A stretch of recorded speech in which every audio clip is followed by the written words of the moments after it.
Yo, my brother's Razor Snake Eyes be in the building. Yes, sir. Unwelcome your doors off Ooh-wee. Square Pit. We here, y'all. We back, niggas. By the time this come out, y'all gonna be checking out our last one, man. We just dropped the NXT review, so you know what I'm saying. Check that out, man. Yo, who killed W episode 2? Razor. Mm-mm. I know you say you like Ooh. the episode better today, man. You wanna Yeah. you wanna go from the beginning? Like you wanna go through when the beginning of the episode, you wanna just talk on the key points that boosted yours for the night. I mean, it all kind of ties in the same thing. Last week's just a little quick flashback was essentially the ups and downs, the rise and fall of the NWO. Today's installment was more along the lines of the history of ATM Eric, Easy E, Eric Bischoff. So Mhm. again, we've always wondered like how deep into the fold they're gonna go, how much are they gonna actually dig up, give us that we don't already know. And again, there was a couple points in there that I had a feeling or was something I suspected, but there's a lot that they kind of revealed to the masses. And what stood out to you the most right there? Um, Definitely the again. I've always often speculated the stuff between Brett and Goldberg per se, as far as leading up into that match, and I'll stand by this till the cows come home. I think that if Bret Hart went in there with a different state of mind, things would have happened differently. If Eric Bischoff didn't have the bullshit he was dealing with at the same time, ironically, things would have been completely different. What happened in that match was just a powder keg that was doomed from the start. Yeah, the whole watch the kick. What kick? That shit was crazy. I'm not gonna lie. Bret Hart's a seasoned veteran, and I'm surprised that he didn't go and watch some of Goldberg's other matches to know what kick he was talking about. You know what I mean? And like Goldberg said, protect himself. I doubt that. Like I could see a place where Goldberg is dominant, right? Like he's doing some of these moves with force. He's not, as they stated in the episode, he wasn't trained properly. They just kind of threw him in there, right? Like, and you learn as you go. So if you're gonna be mad at anybody, you got to be mad at the people that put him in that position. One, Mm-hmm. and then two, you got to accept the fact that it wasn't done with malicious intent. When again, you're putting somebody out there that they're just told, "Yo, go look dominant, go squash this person, XYZ, do the job." You know what I'm saying? The guy's doing his job. He told you watch the kick.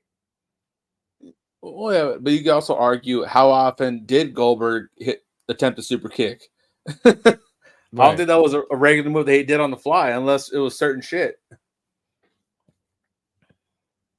But again, I feel like in that time too, like Goldberg was just doing shit, right? Like he just again was learning a bunch of shit. So most of his moves, like we didn't see some of that shit in WWE because granted he might have been older, but even in that run when in the early 2000s, his style was different. You know what I'm saying? Yeah. What he was doing in WCW. In WCW, he was kind of giving free reign to just try shit. I mean, you even go to Diamond Dallas Page. He was finishing the match with a creative diamond cutter almost every time, finding new ways to just do shit. You know what I'm saying? Yep. So I think you kind of got to charge it to the game. You got to charge it to the game where it wasn't just Goldberg doing shit. Everybody was doing shit. Some people just happen to be safer and not get hurt. Unfortunately, this isn't ballet like many of the AEW loyals like to play every time Darby Allin or Daniel Bryan gets hurt.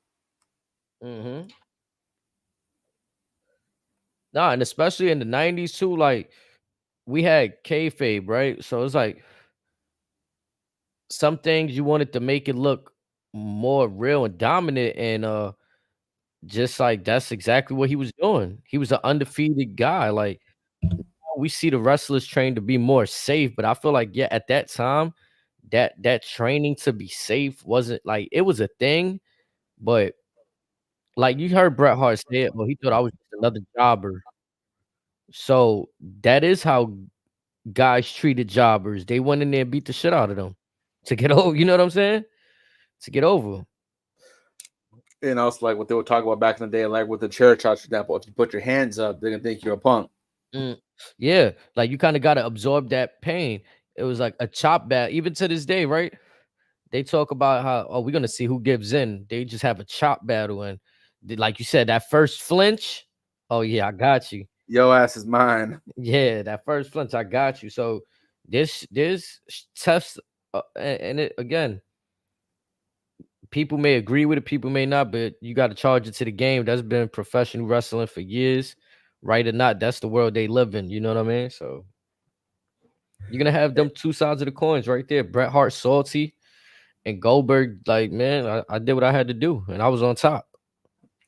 Yeah, but also as far as them getting a little snug with each other, you can also attest it to like back in them days where some of them are starting riots. They want to know, push comes to shove, who's actually going to have their back when someone's trying to swing a knife at them. Mm-hmm.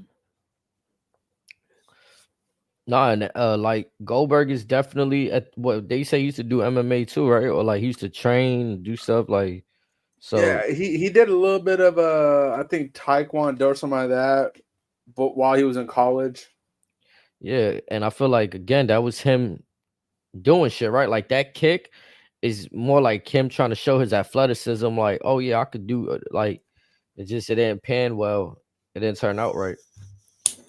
Now, how'd you feel Yeah. about the other spot with the Scott Hall situation? We talked about the part with Scott Hall with them exploiting his demons, like did if he's still with the Road Warrior Hawk.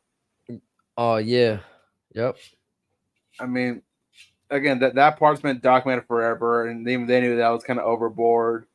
At the end of the day, if a man's got problems, help him. Don't try to make a buck off of it, because unfortunately, look what we got after that.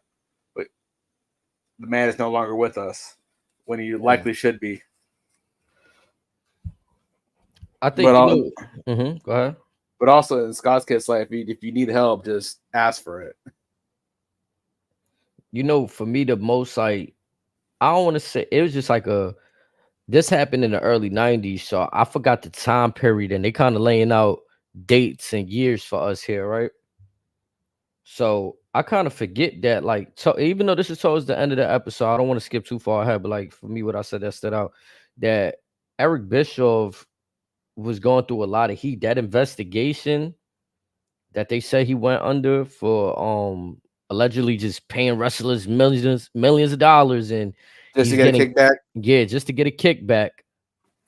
I personally never heard that story, so I was like, whoa, like damn, Well, like I mean, I had heard rumors of that because again, Flair has talked about that quite a bit. A lot of folks like that were at the undercard, like Ravens mentioned a couple times, maybe a Perry Saturn may have touched on it, a Sabu may have mentioned it. Just everyone that wasn't Hogan and Hogan's friends. That was the rumor. That's why they called him ATM Eric and all that other bullshit. But it's like also, he was kind of right. You're on prime time television. Like there's not much real estate that's better than what he was getting. I mean, you're getting everything you want, right? Like Mm-hmm. you just said it, primetime television, the big numbers, 7 figures. I think at that time point, almost anybody you got creative control. You had like not a whole creative control, but let's say you got enough creative control to go out to the ring and say what you want. You are essentially second in command to Ted Turner. Man, Essentially, let's be honest. He was what present day Tony Khan. yep. What is the difference between the two, aside from the network deal? One is related and one is not. One is spending his father's money. The other one was spending the network's money. Well, I mean, again, he had a budget. I'm sure he was going off of that, but you can also argue is that Bischoff was trying to think of a plan that was not going to be just a flash in the pan. This is going to be self-sufficient. This is going to work. This is going to ultimately beat Vince. And it did. Tony Khan, his whole MO was, I got more money than Ted Turner. I know more than what Jim Herd knew. I know more than what Vert Gagne knew. I'm not going to fail. Well, what's your plan? I'm not going to fail. We have the best wrestling. What's your fucking plan? He has no plan. Now that's a good transition too, though, because like you said, WCW they got they gathered the steam to win the ratings for a few, and then things changed. The partnership, or just Turner and AOL developing, becoming what it was. From what Eric Bischoff said, they wanted it to become a more family friendly program, and then WWF just continued to get more edgier. Yep. And it's crazy that they even say that, because what has WWE been the last 10 years? PG. So it's kind of like WCW were ahead of their time, but I guess being ahead of your time necessarily isn't always the best thing. It's not always the best case. Again, it comes back to everyone's favorite phrase. How do we get there? And like you just said, no fucking plan.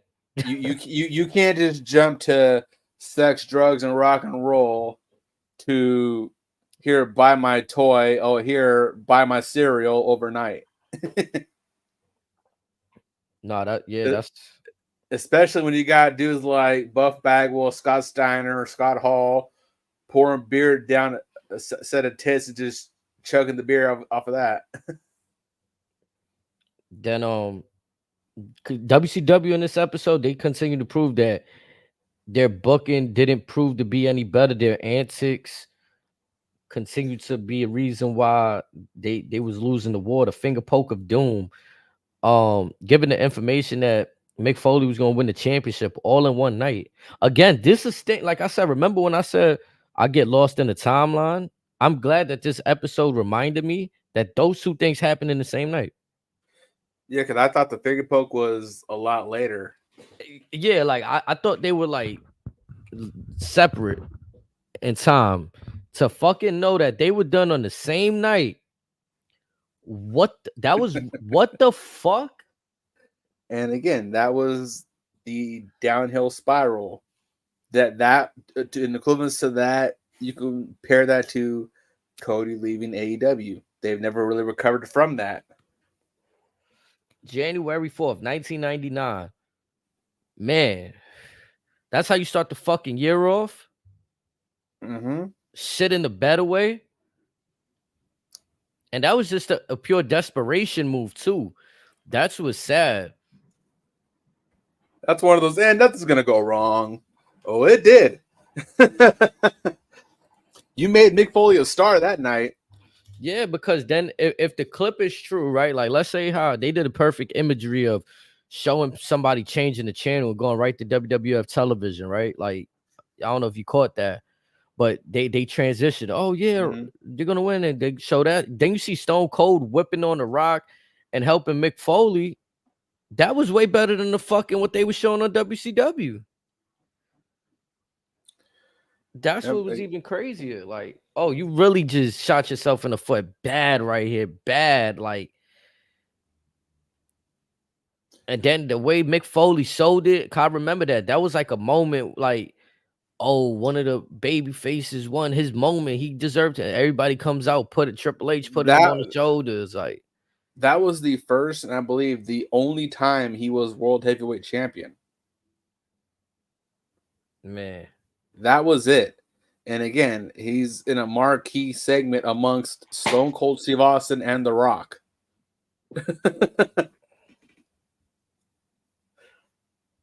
That was just, yeah, like, again, WCW did themselves no favors right there. All the stuff surrounding Eric Bischoff didn't help. They were just in a sliding shitstorm right there.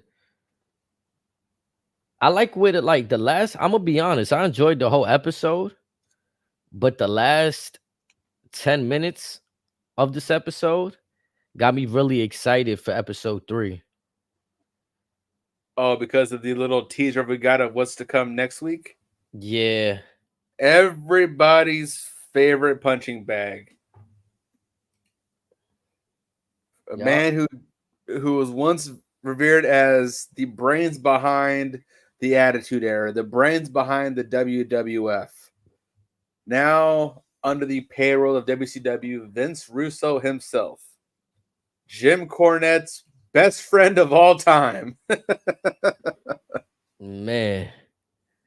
And it just looks like, you know why I'm excited to see that personally? Because I feel that's a time period like they were alluding to. That's when a lot of shoot shit started happening. Like you see a lot of off the rail shit. You seen Hogan at the end of the clip, you know, going off script right there and saying that's why this company's going to shits and all of this. So I want to see more about that because now that they seem to be eliminating Eric Bischoff from the picture, right? Like, okay, he's not in the picture no more, but in terms of running the joint, so WCW still around. Eric, we all know that Eric didn't kill WCW. I feel like me and you know the answers. We both like said it on episode 1 with like Ted Turner, the network execs. They didn't give a shit about the Well, promotion. we've always thought that, but it's like again, we knew there was other proponents. Ultimately, we can all say all of them played a role into the demise of the promotion, but the stuff with Vince Russo is both the stuff of legend and nightmare. Everyone bashes on everything that he's ever done. Everything he's supposedly what everyone swears to God that he's what WWE went wrong. He was responsible for David Arquette winning the championship. Mm-hmm. Which we Now, could I didn't see as him. a kid, I didn't see nothing wrong with that. Like, I enjoyed that little movie that he was in, that whole Ready to Rumble, whatever that shit was called. Yeah. As a kid, as an adult, I don't know how I would have digested that. I'm gonna be honest. But as a kid, I felt like there was nothing wrong with that. Again, ahead of their time.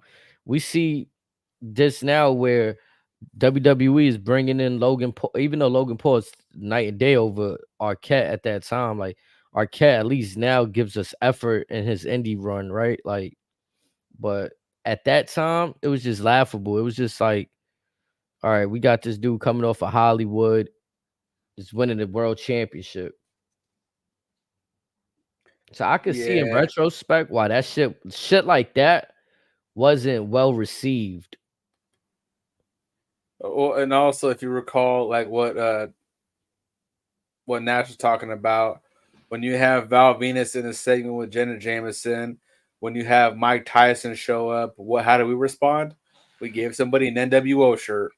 Yeah, just add a new member. Just like keep it like yeah, you gotta evolution. You gotta keep going like make adjustments, something like WCW didn't know how to counter. They didn't know how to counter Well, program at that point. I think that they knew how. It's just they were pigeonholed by what they only knew that worked. Whereas once those standard process came into effect, they had no clue how to adjust because they'd been given so much freedom for so long. So they kind of most of them probably felt like they were insulted by that. Yeah, so there's no real like now you're trying to structure a bunch of talent that there's been no structure with.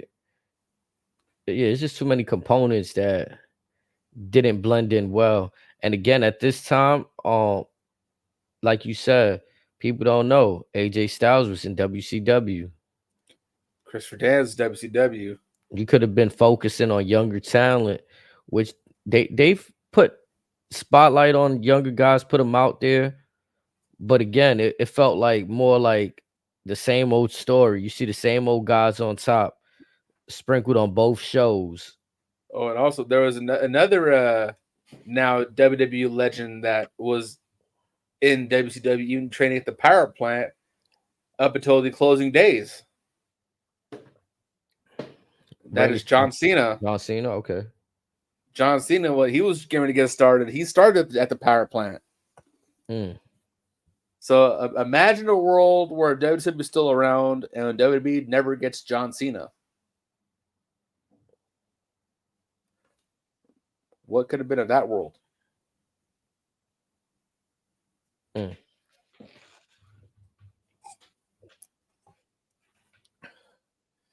That would have But been yeah, but crazy. it would have been something. And think about it. I mean, also that could have also been we never get TNA. I'm gonna be Uh, honest. Their last match, their last show, WCW show too.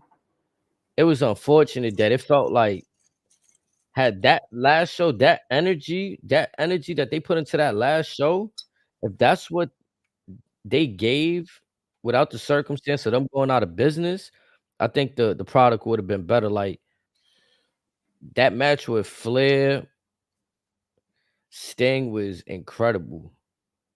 well, but also at the same time, it's like from what we learned in this episode, if none of us didn't already know it, the network was gonna give them every chance and every way to fail, and they were gonna make sure they failed, crashing and burning.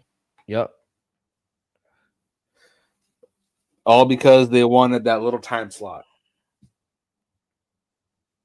And then ultimately Ted Turner just gets again. I thought he got bored of WCW. Apparently that they kind of kicked his ass to the curb too. I mean, but all right, so let's play devil's advocate, right? Like you a billionaire, you don't even really give a shit about this little side venture, and you know, it's just there, it's lingering. And Well, then yeah. you got, you know what I'm saying? So from his point, it's like I could see why, like you said, the networks didn't care. He didn't care. He's not giving them no incentive to care. He's the big bank in the room. I'm pretty sure he put some care on it. Everybody's gonna care now. Yeah. So it starts at the top. You know what I'm saying? Just like unfortunately, Vince didn't own a network, and I think that was one of his dreams too, right? To like own a network or something, and then he went the WWE network route, which wasn't bad at all too, because to me that was ahead of his time. Mm-hmm. Um, so yeah, like Vince did it a different way. He cared about the product. He'd been around the business, so it worked for WWE, WWF at the time. And WCW had people that cared, but they could, like you said, they couldn't do nothing about it. So it was just a matter of time, unfortunately. Yep. The one thing I'm glad that they sold to WWE so that like they could like that WWF had the immediate rights to use everything WCW, like pay-per-view titles, you know what I'm saying? Everything, the Yeah. trademarks. So that was definitely, I'm glad they sold to WWE rather than somewhere else. I mean, but at the same time, it's like knowing what we got with that with the invasion, knowing what we got with ECW 2.0, you're kind of better off not owning it at all. Yeah, it was kind of a wash. Like there was things happening that shouldn't have happened. Austin aligning himself with the you know what I'm saying, the invasion angle with the alliance and stuff like that. Because you can argue the fact that, say, when Jeff Jarrett finally gets TNA up and running or whatever, and no one owned anything related to WCW, he could have swooped up on that. Or if Paul Heyman still had all the rights to ECW, that could have been a little side project leading into what we ended up getting with MLW not long after TNA had started. So it was a lot that could have happened had Vince not bought those libraries and rights. Right. And like more like what we see now though, where AEW purchased ROH, and like you said, ROH feels so devalued now more than ever. I think that Yeah. would have, it could have possibly happened with WCW had it landed in the wrong hands. Now it was already going downhill, but I think it would have just went even more downhill, and WWE would have not had no hands on it at all. And the thing with Ring of Honor is I still feel that again once they kind of got slaughtered from the roster from AEW, they were making grounds they were getting back on their feet and it was working, and the pandemic definitely didn't help. And then they started doing shows again. They were regaining the ground, but I felt like with the pandemic alone in the early stages, it was already too big of a loss for Kerry Silgan because he was still paying everybody. He Even should though have they became weren't even though they weren't doing any shows there because of the lockdown, he was still honoring their contracts. He was making sure every last one of them was still getting paid. he should have became a silent investor for them. You know what I'm saying? But again, instead he just sells everything to Tony Khan. Yeah, because they're not a publicly traded company, both of them. So I don't think that they have to make it public knowledge that he's helping funding ROH. Let them run what they're doing, and he still sees whatever profit. But the thing is with Tony Khan is and He I feel wants it like to be all him. it's all him. In his mind, he is the savior of professional wrestling. WWE, Vince McMahon, they're the Harvey Weinstein, they're the evil empire.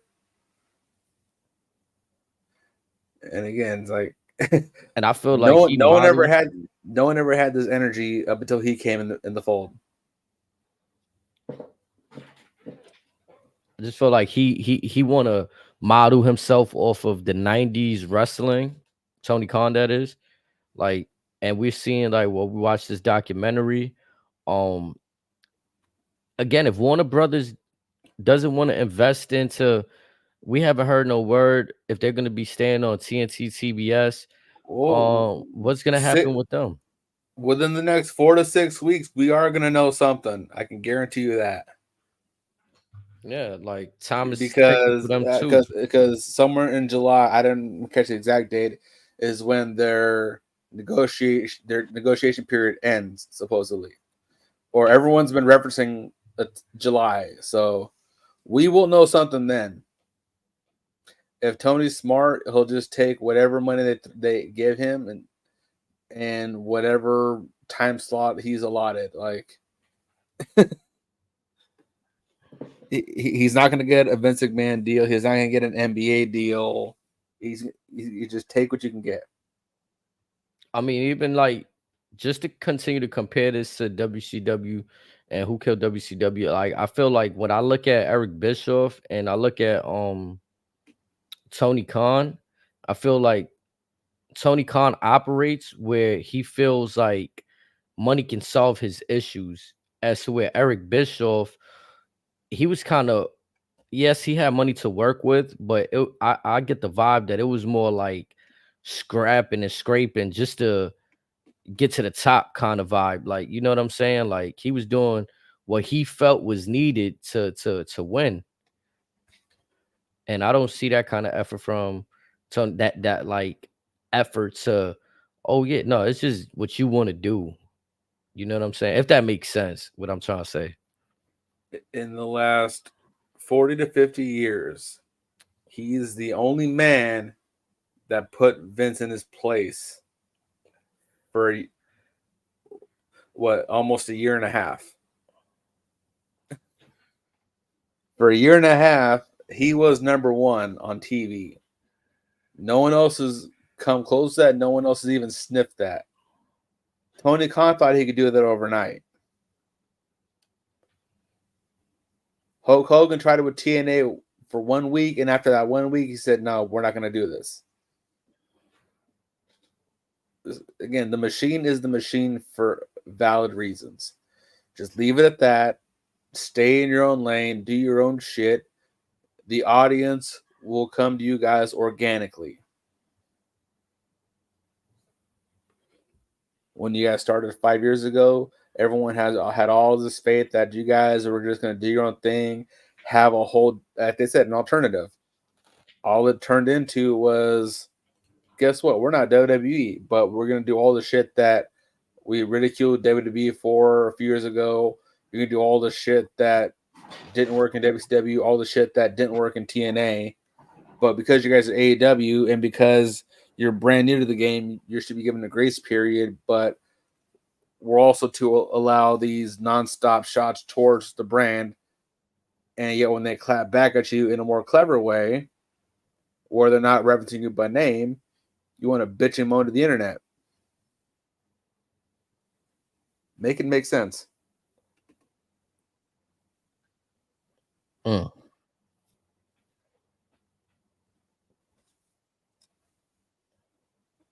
honestly feel too like there's a lot of things that AEW do to me, or like Tony Khan, like the way that he just, I don't know how the contracts are worth. I don't know what they were, but it looked like he just spends willingly. And we've been asking this question for a while. Like, when does the spending stop? Now we know So some people walked away. certain talent that has since been released have released like physical copies of the contract that they signed and all that. There were certain wrestlers that claimed that they didn't have enough money to put food on their own table to feed their wife and kids. Mm. So again, like, what are these numbers? We're not saying you're not paying absorbent amounts of money to certain guys, but you treating everybody the same or what? Because everyone got bills, everyone has families. You can't just sign somebody and then not work them for 2+ years, but you can say you legally own them. That's not how you run business. Oh, and on top of that, just recently their COO was berating a collision show that they did in Idaho, stating that the performance and the attendance was subpar. I'm sorry, this city doesn't give a fuck about who the hell you are. Maybe if you put on a better product, they may show up. You definitely got to put on a better product. Not gonna lie to you, what I seen from Ethan Page, Sean Spears, even Lexus King, alongside Cody on NXT backstage, that camera looks better than anything I've ever seen AEW use backstage. I don't know if I'm over here stretching. That little backstage segment with Swerve and Prince Nana, that was probably the best thing. Outside of that, Now that they have been experimenting with different camera shots and all that stuff, but the problem is, I feel that too many of their folks are miscast. mm-hmm. For example, I'm actually a fan of what Nick Jackson's doing as an EVP. I just wish it was more him by himself, not with Matt Jackson, because he's kind of ruining what his brother's doing. Much like I felt that the EVP versus AEW story could have been better suited for Samoa Joe versus a Jack Perry, because Jack Perry or Joe could have been told he's denied his rematch, then beats up the boss, sides with the EVPs, similar to what Main Event Mafia did in TNA. You know what makes, for me, you know what makes the elite like believable and not in a good way. It's the fact that, like, when you look at the NWO, you had these three big dudes: Kevin Nash, Scott Hall, Hulk Hogan. They could all be single superstars on their own, Mm-hmm. be heavyweight champions on their own. Now, Scott Hall never was heavyweight champion, but that was unfortunate. But all in all, I don't look at the elite like they're dominant to just be like, oh yeah, the elite is just running things around here. Like, I don't believe it. And I get it, yeah, they did EVPs, but so you telling me that, like you said, this dudes, like, all right, to make it believable, you got to have Samoa Joe on their side. Instead, Give me a force. you had Jack Perry because of the CM Punk stuff. Well, guess what? CM Punk ain't there anymore, so that don't mean fuck all anymore. And then the fact that he get lit on fire in the match, still continues throughout the match to get the pinfall, is insane. Yeah, like no stretcher, no nothing. And then I'm gonna be honest, I feel like I don't even know what they're doing now. Outside of MJF or Swerve, it's kind of like, So right now, MJF is going to go into a program with Roosh. I don't yep, know I seen why. I'm sure the match will be fine, or the promos have been fine. They've been great, but the match is concerning because Roosh is a very physical motherfucker. yeah. Like, he's hands down probably one of the stiffest guys they got, aside from Samoa Joe. Like, and Roosh don't give a fuck. If you can't hang, tough shit. Let your nuts hang next time. So that's going to be a very interesting match. And you want to feed that to Max right out the gates? Fuck. Yeah, it was kind of weird to see that. Even I'm gonna be honest too. Like, I understand they trying to get Roos to talk more and stuff, but like, MJF, if that was his real rebuttal, like, oh, I can't hear you, like he flamed him, like, yeah, it's kind of like it was tough to listen to Roosh cut that promo, like, you know what I'm saying? And yeah, I mean, this is where you could use a manager right there for him. I understand you want to have him talk Oh, and wait, you fire all the Spanish speaking managers. got rid of the assistant, right? Yep, you got rid of him, got rid of Dasha. I think Abrahantes, I think he's doing commentary. But yeah, you had plenty of valets. If you're lucky and if you beg him, you might be able to get Chavo Guerrero. Maybe Vicky, but then again, like, just get you have Vicky Guerrero there and she does nothing. Cause with Roosh, it's like you said, he's stiff and he tried to translate that on his mic work, and to me it wasn't bad. It didn't sound well.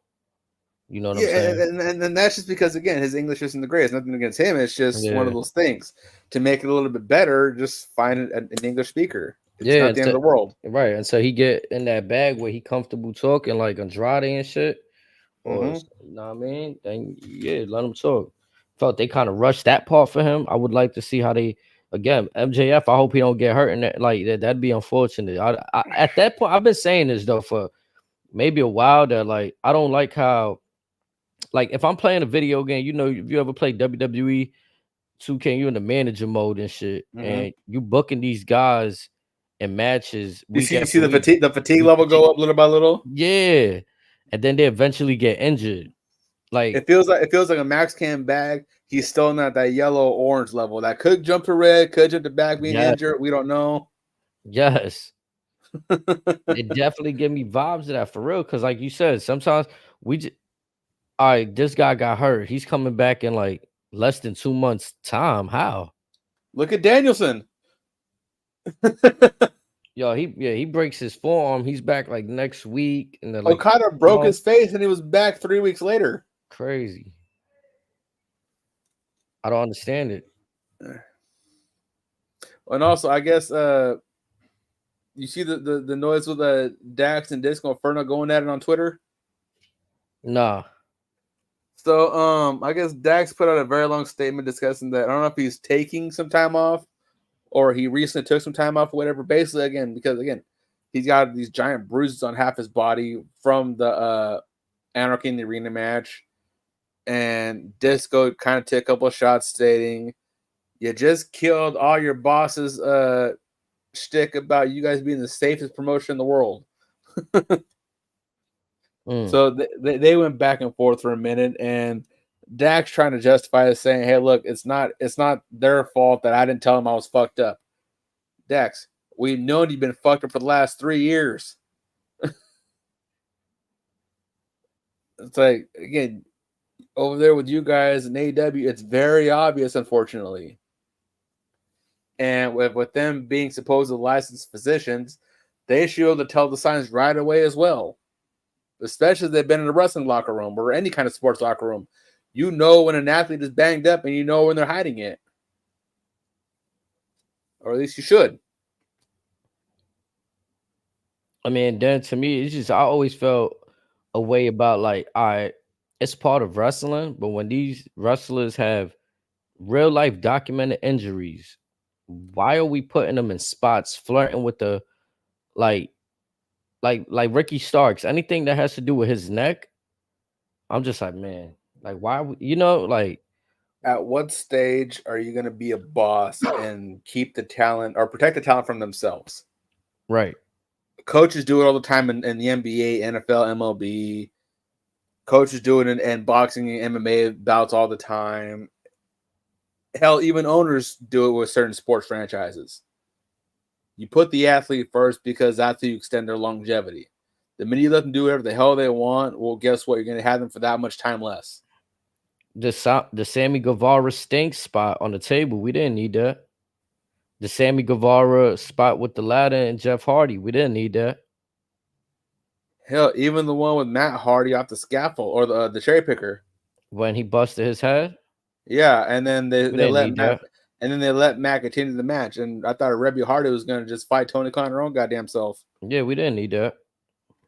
Edge just falling from the top of the And then Edge we didn't admitting, need that. I'm 50 years old and stupid. Your boss could have told you that. Hell, Vince would have told you to your face. You do that again, you're fired. That was not thought out at all. And especially when you admit it was someone with the experience that he has. If I would have did it off the regular top turnbuckle, we would have got the same effect out of it. Thank you. That's what stood out to me the most. That's what stood out to me the most. You knew better. One of your closest friends in Jeff Hardy knows better. And the same night that Anarchy in the Arena is gonna take place, that if he knew what was happening in that match, there's flamethrowers, there's people being hanged upside down from their legs, exploding thumbtacks, cars. He's looking at it at the boys are having fun. And I'm pretty sure if he was like that type, I'd say go for it. Like Sting was flying off of shit. He was just nailing it. That's the only difference. Now, do I think Sting would have did that spot? Maybe not. Fuck no. Right. So there's like, why'd you do that though? Like, why'd you climb all the way up there and just what were you gonna do? An elbow drop, bro? Like, why you ain't just do it then? He was attempting an elbow drop. Like that's the part that's like why the elbow drop? Why not a body splash? I guess as he jumps, he then realized he's a lot higher off the ground than what he thought he was. Yeah, and that shit was going. He'd rather have broke his leg than broke his hip. You heard? Because if you going for the elbow drop, right, the brunt of that impact got to go to your knee and your hip there. Like when you coming down, you don't want to land directly on top of them, right? And I think that's also what factored in. He's like, damn, how the fuck I'm gonna land this shit? You could have hit this. You could have hit a superfly splash. In the worst case scenario, you might have broken a rib, maybe. I'm gonna be honest. I was surprised the way he landed that the table even broke, bro. Right. I was like, nah, he forced this shit. He forced him through the table. Because, bro, it just looked like he fell down on him with a lazy ass arm. Like, what the hell? Malachi had to like dig into it with the barbed wire just in case. Right? Like, let me scuff this table up right quick. Man, that's another thing too. I like just wrapping him in the barbed wire probably threw him off too. Maybe I don't know. It was just a lot going on in that moment, but just things we don't need. Yeah, and then all that time is when we're then waiting for the Gangrel spot. Nah, that that would have been crazy. Imagine like, thank goodness that Edge was able to finish the match. No shit, because that would have been very awkward. Very. He would have had to fucking like they'd have had to call an audible where Gangrel would have had to hit all of them with the impaler or some shit, and Edge would have had to fucking just slide over for the pin. I don't know how they would have did it. I didn't want to think about it. Just glad it didn't happen. Man, right? Because it could have got gruesome. Like, let's say if it was really bad, like. Well, like a Sid Vicious bad? Yeah, facts. Honestly, that's where I thought we was going. When I first seen Edge fall like that, I was like, no. Like, I kind of like, when you watch something and your eyes squint and you kind of like turn, I know, I don't want to see this. You're like, I know damn well he ain't gonna do what I think he's gonna do. Yeah, man. And I thought he was gonna do a body splash. I was okay seeing a body splash because I'm like, okay, well, Alistair's gonna absorb most of the contact. Nah, dude went for the elbow drop. I seen him go straight down. I like my eyes. I'm like, nah, man, I can't. Then I see him kind of like it's tough to get up. So I'm like, oh yeah, nah, something's hurting, bro. I just didn't know that he really had a fractured leg to the point that like he didn't find out until he got to the hospital like hours later. That's that shock running through him, that adrenaline. Like like it's that's a lot. Now, I don't know how a broken bone feels. The most I've had was separated shoulders, torn ACLs, and I went walking around with that with a month without knowing. I just felt like, when you go do some things, and you're like, damn, why I can't lift this shit up? Like my shoulder I went to do the MRI, separated shoulder. I was like, ain't no way. Yeah, I've had plenty of those. I broken my foot once. That was an interesting feeling because like apparently it's been broken for a while, but I thought I just had a sprained ankle based on how the break was. Mm, And out of nowhere at a rugby tournament, I felt like my foot go numb. One of the doctors, they're like, "Oh yeah, your shit's broken." mm. I jammed one of my toes and my whole foot like swelled up, and I couldn't really walk for like a good month, bro. So it's not a broke feeling, but that numb feeling, that tenderness, I was like, damn, this shit different right here. And I got that from playing basketball. Like I came down wrong off of a rebound. Yeah, and stingers are no joke either. Man, yeah, that shit was just oof. Because all you can do is just hope that you get the feeling back. Nah, yeah, I couldn't even. My foot was so swollen, I couldn't even put on like the regular sneakers that I had at that time. I just had to wear slides. Like I'd wear Ooh. one shoe and the other one was a slipper. I was like, nah, I can't. So yeah, those injuries, man. I be like, I say work. It's like just like working a regular job. You want to work smarter, not harder. Like I know we want to put on for the fans, but I think there's a time and a place for you. Like he said it himself best. The middle rope would have done just the same effect, even at the top rope. You know what I'm saying? It did just the same Or effect. just spear him to the table, call it a day. Right, like you could have, yeah, exactly, set the table up in the corner, boom, spare him through. Like, yeah, he wanted to do that though. So as long as we know, like you said, sometimes, and if this was cleared with Tony, like, look, this is gonna be the spot for the night. Like, I'm gonna be honest, if I'm running a promotion, I don't want to feel like I'm micro watching the talent, but I want to ensure everybody that, like, yo, listen, y'all could freestyle shit, but if it's a risky, a high risk spot, I need to know. This is need to know basis. This isn't you guys surprise me, and if it went well, then you guys were okay with the risk. Nah, because there's I didn't things know that, if I got to bug a hospital bed or not. yes, I need to know if I need to make that unfortunate phone call to somebody's wife or husband tonight and tell them, look, this Well, person I got a mean, broken this, broken that. Like, you know what I'm saying? in Edge's case, let's be honest, Beth Phoenix will be on the first plane getting ready to whip his ass her own damn self. Like, what the You fuck? stupid motherfucker! What I tell Oh, you? yeah. Just giving him that look, like, you know, that Beth Phoenix look when she's tight. Uh-huh. The vein side of her head starts popping out. Nah, because like you said, sometimes you got to reel it in, right? Like, I know it's way different, but when you coaching or doing anything, like when I'm competing with my dudes and stuff, you got to reel it in. Like, all right, look, y'all, this ain't working, or whatever. You just got to put that foot down. That's the whole point. And for these promotions to run well, to succeed, I feel like that's what WWE has been doing for years. It doesn't matter what you want. Austin, take your ball and go home. Yeah, I want to sign you, but just know when you come back, you still falling in line, brother. Mm-hmm. Y'all want to take your ball and go home? Yes. You know why I'm still calling you, ringing your phone up? Because you my investment. So I'm trying to make my investment double, triple, quadruple. So no, I'm not going to let you just walk away, especially not with the name. Whether we gave it to you or not, we copyrighted this shit. That's how WWE moving. Like, you feel? Or that's how they were moving. Now you might have a little, you know, the Rock got hit, but not everybody's the Rock one. You got to earn it. You got to earn it. And how? And we're in a new era. How are these things earned? We don't know. Do like, do you earn yourself any favors when, in the case of Mercedes Monet, now you in AEW, you got a different name.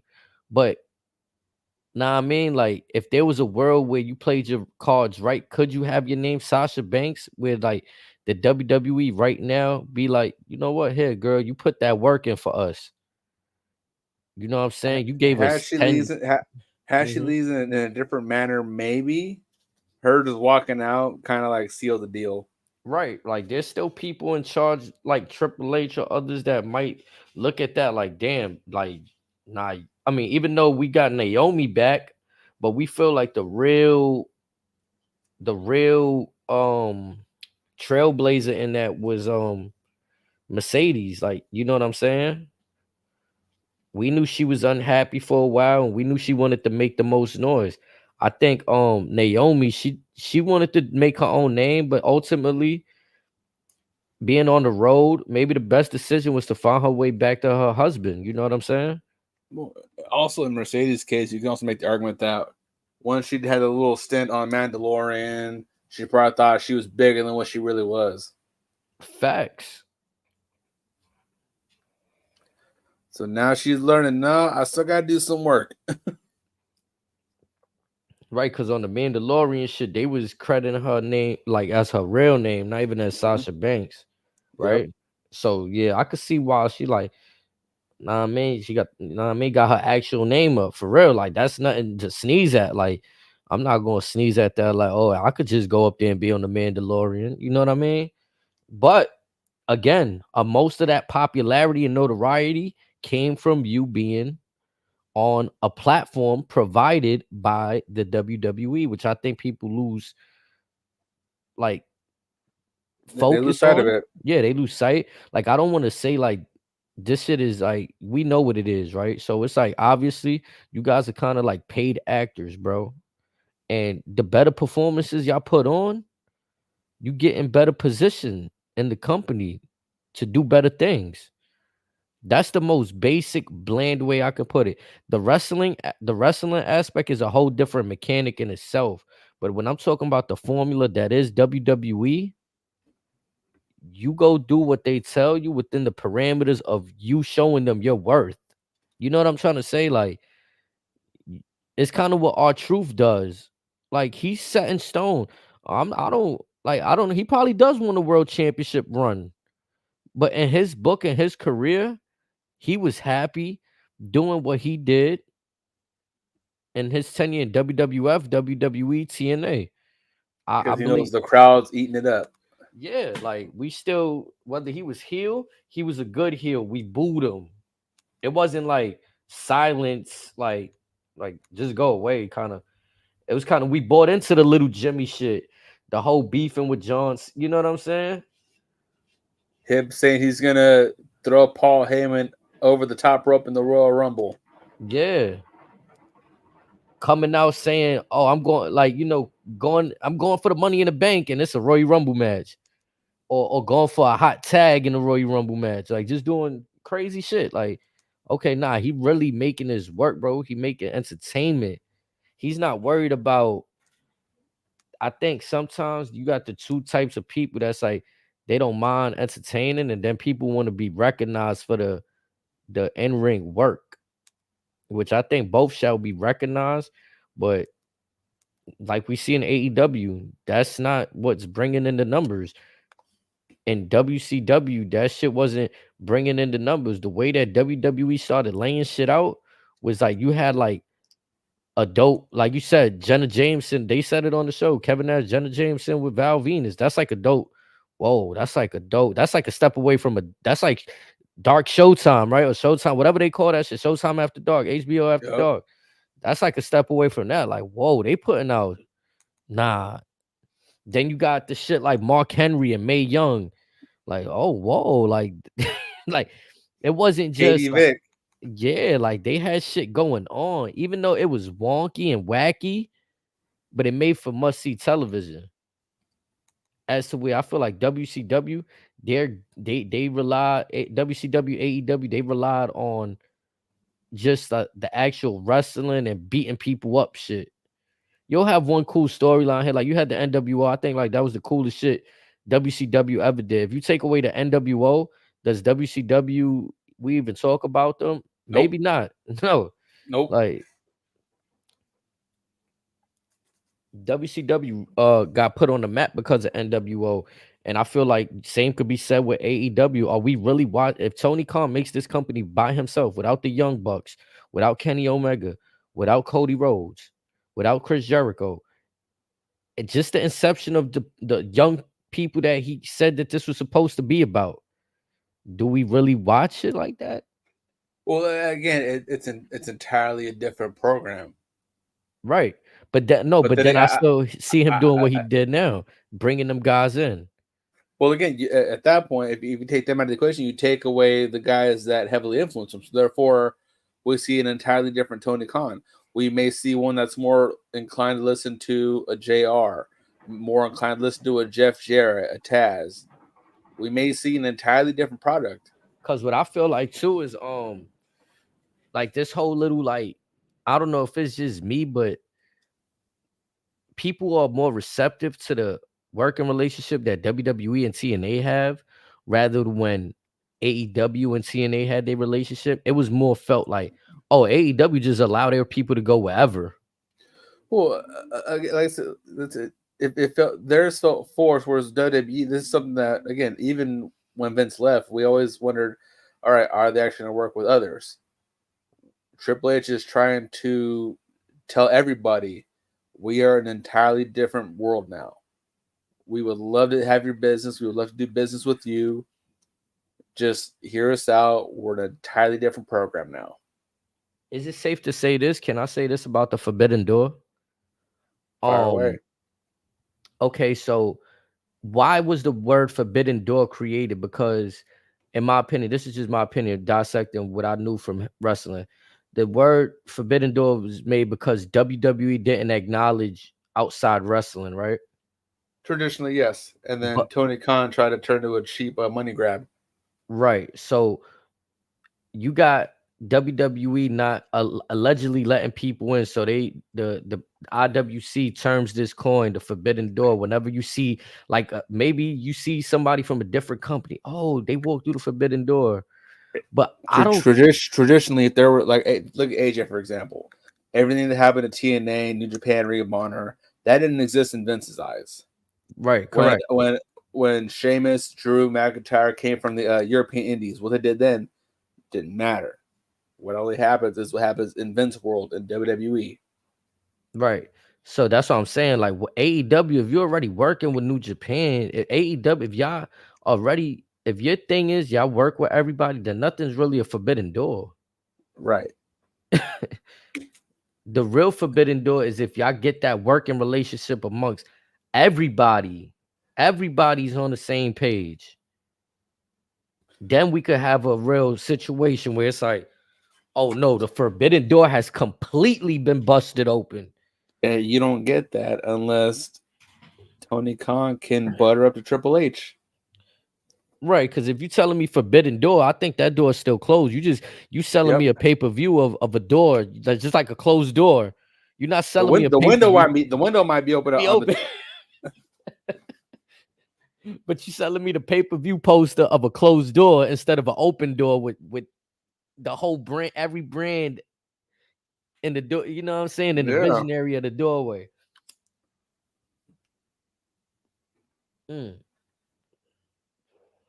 Because I started thinking about that shit more as we were talking, like, and then I feel a big key point of when, like you said, they put on these forbidden doors and shit, you'll see a form of WWE talent. So that's like their cheap way of, creating that forbid. Oh, you would have never seen this in WWE, which is kind of something WCW, they didn't used to do that, but they used to try to bring over former WWE talent, throwing them that checkbook and selling them false hope. Well, New Japan, in the older Wrestle Kingdoms, they would have a random battle royal in the pre-show to determine contestants for the never open six-man champions later on that show. That's where we saw Billy Gunn make his debut. You've seen guys like Super Crazy pull up. There's all these random names that you haven't heard in like years. Just pull up to New Japan. And then I'm gonna be honest too. I feel like we wrongfully throw shade at WWE. Like we forget that when people were allowed to finish their contract with the championship, they did foolish things. Most of them, yeah. You know what I'm saying? Like when we did when there was a time period that we allowed leniency, this is what made them put the foot down. You give an inch, they want to take a mile, and that's just human nature. You in any division of everything, there's gonna be somebody that want that mile. whether they deserve it or Someone's always not. gonna try. Somebody always gonna try it. But in business, this is where people get shit fucked up because wrestling ain't what you want. What like as a fan, it could be what you want, but when you in it, it becomes a business. Unless you Wrestling, just funding it to just not give a fuck about the outcome. but That's the but only way. but in order to make a buck, much like any of the sport, it is a "what have you done for me lately" type of business. What makes you so marketable that you're gonna be one of the top 3 to 5 sellers for merchandise? How can I assure that if I put you at a main event spot, you're gonna sell out the venue I'm trying to have? Yeah. Are you the one like they like to say? Can you actually put asses in seats? And also, I feel like you gotta prepare them for that moment too, though. Like WWE, they don't just shove people out there. Yo, you gonna main event because we think you know what I mean? Like shit is thought out, bro. Like you said, okay, all right. Like before we put Jey Uso main event, we need months of building him this way. You know what I'm saying? Like it ain't just oh yeah, 1 week we gonna just because Jimmy's hurt. Like we had to do the whole bloodline shit, get him involved with Roman, get him feuding with his cousin. You know what I'm saying? Like there was a whole rollout for that shit. Just the rise of Sami Zayn, the 2-year story of Cody Rhodes, Yeah. Shawn Michaels on the Boyhood Dream, Even Jade Austin fi- Cargill, her Austin rollout. finally winning. Yeah, Her rollout was fire to me. Like I don't see really like AEW when they signing somebody, it's kind of already like news like oh yeah, like he left WWE and then boom. In that city on that night, we know like you could argue Mercedes Moné was kind of like trying to be presented like Jade, but the way that or Jade rollout happened was crazy. Like it was just like, oh man, when we gonna get her? What brand she going to? Throw her in the or, Royal Rumble. even look at what ultimately led up to Bailey's Mania moment. Everyone was wanting that for her for so long. When we finally got it, Mhm. it was all the more worth it. Yeah. And it was fire how they did it. Like she's under a different persona now. We don't see the hug life Bailey right now. Like, She's the role model. yeah, like character transformations. To me, it's a whole bunch of shit that's fire that WWE do. That it go and they've been doing it for so long that I think people just knock and they like condition and train, so they kind of get bored with seeing the same shit, which that's cool. But then now when the numbers come back and these other companies, AEW, WCW back in the day, numbers don't lie, man. You can't tell me somebody prefers something over something else. Numbers don't lie. Women lie, men lie. Numbers do only if you fabricate them. And all WWE is doing is they're making movies. Yeah. Yeah, like, yeah. That's another thing too. Like WWE right now in present age, they're moving so fast. They're capturing all the right sponsors. They jumping on everything that like maybe Vince was gearing on, but I feel like Vince still had that like His demons kind of got the better of him. yeah, like he still got to be in control and like present a certain way. I think Triple H is okay with or like WWE right now with TKO in general is okay with like all right, let's try this. Let's do this. You know what I'm saying? Because look at them now. They're linked up with ESPN. They're linked up with Major League Baseball, the NFL, the UFC, Disney, Netflix. Yeah. Vince kind of wanted to be a monopoly at one point where like he Well, doing it all. Like you know what I'm saying? I was surprised that even when they started doing those separate TV deals, he might have only did it because it's the big dollar signs attached to them. But I'm yeah. pretty sure if he could have found a beneficial way to do it himself, he would have did it himself. You know what I'm saying? But ultimately, WWE is the brand. Like everybody's fighting for rights to have Raw Smack. Like you know how special that is. Like that's insane. Because now Raw's a brand, SmackDown's a brand, NXT is a brand, Level Up soon to be a brand. Yeah, like you can legit. You're not just fighting to have WWE as a whole. Nah, we talking about you only getting this one show right here. But just know this one show do numbers. Like that's crazy that they're in that position and leverage. Like And no signs of slowing down, which is amazing. no signs of slowing down. Just when we think that they're out of ideas, they come up with 20 more out the blue. It's like, oh, okay. We should have known better. And again, there's importance on from the bottom of the like whatever match you see, just know it's not a random match anymore. Everything has relevance. Like there's a tie into something from like you know what I'm saying. Like if you see EO Sky and Lyra fighting this week, it's not random. It's because what happened in the King in the Queens and Ring tournament. You know what I'm saying? Like there's a drawback to a lot going on right now in Well, WWE. and again, NXT has done that from time to time, just not as frequently. But also, the key factor that makes one so many levels above the other that it's an unreachable feat right now is because over the last half a century, WWE has the proven records of overcoming adversity no matter what the circumstance. You could throw anything at them, they will find a way to persevere through it, and they will be better off for it. Whereas AEW, you have the brawl out situation, you have the Wembley situation, and all they've done is just sweep things under the rug. They're not showing that they can handle these type of situations, which is again is a testament to WWE for being the professional establishment.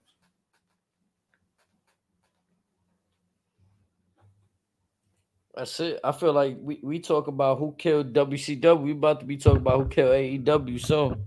Well, again, those that do not pay attention to history are doomed to repeat it. That's the facts. That's what I'm saying. Like that's what I was trying to say earlier. That like Tony Khan giving me shades of like what Eric Bischoff was doing, but with worse intent, and it's more of a try rather than do. Like And he thinks it's cute. yeah, like you're trying to replicate this success and show TNT or TB. Like what was the whole point of going to them if there was no intent to like give a throwback feel to that era? Like you know what I'm saying? What why them? Why say we bring back wrestling to team? Like, come on. Well, that's a Vince McMahon move just to say you did it. Yeah, like, and then you say you don't want to do shit like that. You don't want to be like, And then they'll say, "Oh, but this is different." mm-hmm. I think if anybody didn't want to be like anybody, then you'll do some crazy shit like not make no championships or something. Nigga made mad championships. Like you just Hey, TNA devalue. had TNA had the 6-sided ring. Yeah, like Again, there's ways you can think outside the box to make yourself seem like an entirely different product. And again, there's nothing wrong with experimenting with all that stuff. Just if you have a hunch on something, just stick to it. Ride that out for a couple years. Don't switch up every couple weeks. Like the ranking system, for example, that could have been something had you held on to it. yeah, they didn't commit, and it was dumb how they was doing it. Like you shouldn't. It's like a unranked or it's like an exhibition preseason match. Like anything being done in elevation and dark, that should be like a preseason game. That's not even like we're not counting that on the regular season record, bro. Like Yeah, that's like your sparring sessions right there. yeah, like that's an exhibition. What do you? Why are you counting that? Like just to stuff the stats. You patting the stats right there. You just want to say 39-1 just to say, but who are these 30 dudes that's not even like really signed to the company? This is like one-off appearances. Oh yeah, the local talent. You know, like nah, bro. Now, That unfortunately, that's how they again modeling shit off of what they seen before. Oh, let's build up a streak. A streak. Why we always got to do a streak? But again, that could work. Just it's got to be someone believable. It's got to be like a It gotta Samoa be Joe, believable. a Yeah, Wardlow, a Powerhouse Hobbs, not no fucking Darby Allin and Orange Cassidy. for real. That's And yeah. That's if you want to make money. That is. You ain't lying though, because it's like I've seen too many matches where Cassidy is the winner, and it's like, damn, like, Like how? right. So you're telling me if you was in WWE losing to quote unquote Enzo Amore or Santino Santino Morella, Morella. why we said the same shit? Because that's what it is. Like, you fucking losing to Santino and you're mad over there, but you're okay with losing to Orange or, Cassidy or, because he's over. or I'll go one step further. And this ain't no shade whatsoever. This is one of my favorites. You have a 45-minute barn burner with Funaki in a losing effort. For real. For real. I mean, Funaki was a nice, but champion. He was a but champion word, though. but if you're a dude that's built like Brock Lesnar and you go 45 with Funaki and you lose, What? They forgot that's SmackDown best commentator. SmackDown SmackDown's number one announcer. Yeah, like, come on, man. They ain't, man, he used to come out there with that cut off SmackDown shirt. Like, that was that was fucking Tozawa before Tozawa and shit. Like, hey, but it works. yeah, nah, this is what I'm saying. That even though they were like dudes like that, they still found shit for them to do. And it was like cool. It was like, all right, we don't really want to see Funaki as Intercontinental champ. We all right with him being a little light heavyweight, whatever he was, hardcore champion. You know what I mean? That shit cool. And they'll be like, do whatever you want. I bet. Mm-hmm. That's what I'm saying. They done put the other belt, one of the more serious belts, on Orange Cassidy. This nigga just defeating niggas left and right. Like, he like that. Like, that's tough. Same with Hurricane Shane Helms. Like, I'm gonna be honest, the way that nigga Orange Cassidy fight is the equivalent to like a nigga saying, yo, I could fight you with both my hands tied behind my back, dog. Blindfolded. Type shit. Like, that's the type of shit he on right now. Like, know what I mean? Like, that's OD. Historically, there used to be a stipulation. Like, you'll see Vince like, Austin, one hand tied behind your back, and Austin's selling it. What? One hand tied behind my back? Like, nah, this dude just shoving his hands in his pockets, folding niggas. Get out of here. Championship minds. Like, what? Bro, I ain't gonna lie. That's what made me not like Cassidy after a while. No, I probably not his fault, because it looked like after a while, I think I even heard him say he ain't know, like, when they said they were gonna put the belt on him, like, he didn't know, like, oh, okay, like, you know what I'm saying? But I thought it was cool when he was just like that act, like, okay, we see him on the kickoff show, the pre-show, maybe a first match, but to really feature him. Yeah, to be that dude. Yeah. Like, that shit was crazy. Like, and then like the worst stat to where in the last 12 months he's only been beaten like twice. that's what I'm saying, bro. Like, he on some Gunther shit right now. Like, since he's joined this company, only 3 people have beat Orange Cassidy. This motherfucker is Brock Lesnar. Fuck you mean? Like, he's Brock Lesnar pre-USADA drug testing. This is a monster. Like, dog, I can't even think now that I don't even remember who beat Orange Cassidy, bro. I don't fucking remember either. This is whoever he lost the belt to. This is peak Undertaker at Mania, like before like 2009 when he was that dude. This is Orange Cassidy in a nutshell. Awesome, yo, that's wild, bro. Like, I mean, Matt Hardy did say that Orange Cassidy is like Tony Khan's Undertaker. Now we know why. Man, like, real company, man, real Tony Khan guy for real, because just do what you know what I mean? Like, that's the loyalty part of the game. That's the other part of the game that's fucked up. But again, there's so many talented people making the jump because they think they're gonna get this spotlight. And there's already things in play here, y'all. Like, if there's people that free up that aren't already with the company that are friends of these guys, look at Okada right to the top. Not saying he don't deserve it, but what happens to earning it in AEW? That's gone. That been gone the second that, like, instead it's, oh, I know so and so. All right, cool. You're all right. You locked in. Mm-hmm. And then it just shows too. I'm gonna be honest. For me, it's not a good look when you got all of these people in your company, and the first person that jumps ship it seems like they just getting the championship or some kind of championship. Like, Adam Copeland jumps over. He's already beefing with Christian, and he gets the championship. Swerve Strickland took a little bit longer, but you look back, Samoa Joe came over. Swerve Strickland came over. They weren't there since day 1 or 2. They came through more like day Did 3. Danielson win a belt when he first got there? Did Malachi? Did Claudio won the Ring of Honor stuff? But Yeah, Claudio. Alistair, I think he was like in a weird position where they was keeping him away from.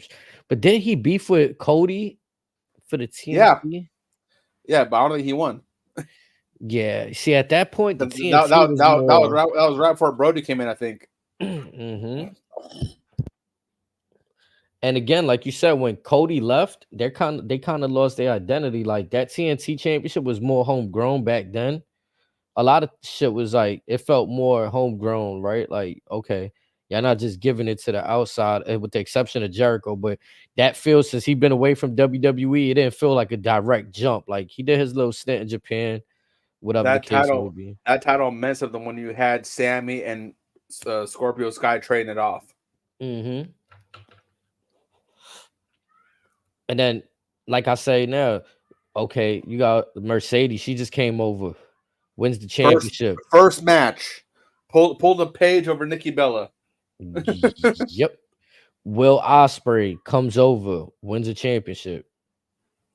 Hell, Roderick Strong, he's been there for a while too, but he was just in NXT too.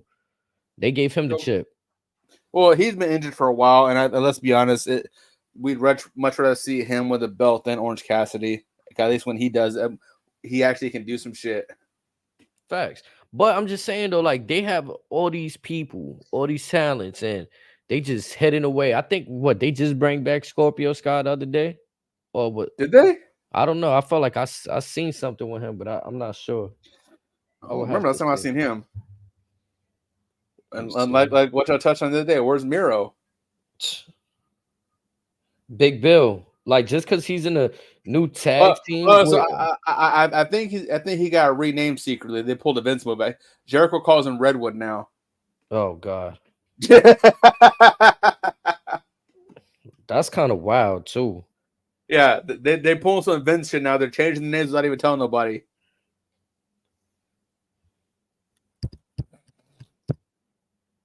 Mm. Yeah, but again, like just with the lineup for Dynamite tomorrow, it's because you're going up against very intense competition. Yes, it's within your own network, but still all the more reason you're not even putting up a fight. Like this is a show where you should be having. Everyone wants to see MJF. Everyone wants to see what's going down between Willow and Chris Statlander. Everyone wants to see what's going down between Hook and Samoa Joe. You have stories that folks are invested in. You're just choosing to invest in stuff that no one really gives a fuck about. 5 years ago, we had Punisher Martinez versus Scorpio Sky at Honor for All. I remember that match. That one was amazing because again, Priest, he was in his bag then. Scorpio SCU was white hot. Mm. Again, that's when, like I said, Ring of Honor, they were regaining some steam. They were getting back on their feet, and then AW just bent them over. And look at again, people want to criticize how talent is used. Look where how one is being utilized versus the other. You guys have lost Cody Rhodes, Jade Cargill, CM Punk, Frankie Kazarian. You know who I think would be phenomenal in WWE? Thunder Rosa. Only because if she polishes her what's already good in ring work, if she polishes it to a WWE style, I think she'll be unique. On I don't recall seeing any female luchadors over on WWE right now. Well, I mean, you have Zelina, but again, she's much tinier than Thunder. And then even the way that she paints her face, like I think she went away from it in the last match. I don't know if she's gonna continue to go away from it, but I think that shit is dope too. Like she can market that shit in WWE well.